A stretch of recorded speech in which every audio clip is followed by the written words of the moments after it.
अतिशय स्नेहरम्य सोहळा या ठिकाणी पार पडणार आहे।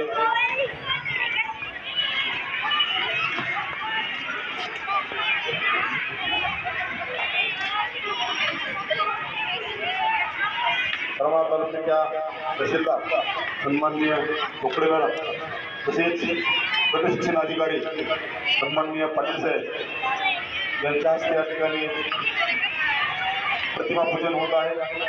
सन्माननीय बनसोडे साहेब या प्रमुख मान्यवरांच्या हस्ते प्रतिमा पूजन होत आहे।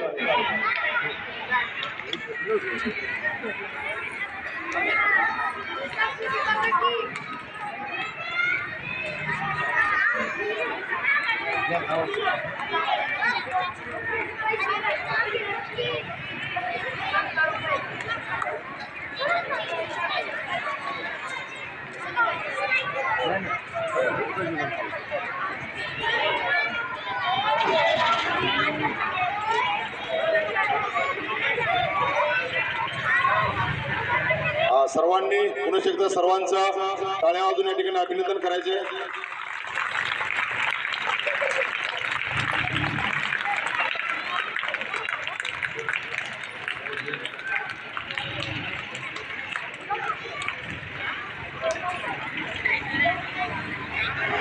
ऐसा जगह पे कदम तक छेक कार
विश्राम. सर्वांना नमस्कार. व्यासपीठावर पाटील सर, चौधरी सर, नऊ शाळांचे सर्व मुख्याध्यापक आहेत, त्यांचे सर्व शिक्षक आणि सगळे खेळाडू, छोटे खेळाडू. तुम्हाला बघितल्यानंतर मला माझ्या PSIचे ट्रेनिंग आठवलं.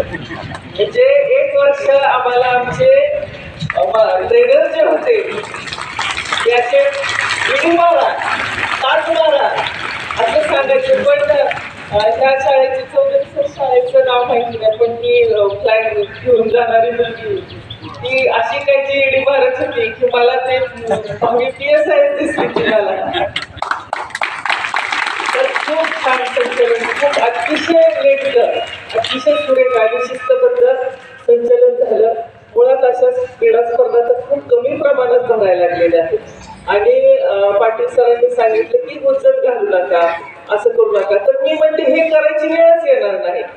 खेळ जर स्पोर्ट्समॅनशिप तुम्हाला शिकवत नसेल तर त्या मग मैदानावर खेळण्याचा काही उपयोगच नाही. हे सगळं शिकण्यासाठी खेळ म्हणजे हा फक्त शारीरिक विकास नाही तर तो मानसिक विकास सुद्धा आहे.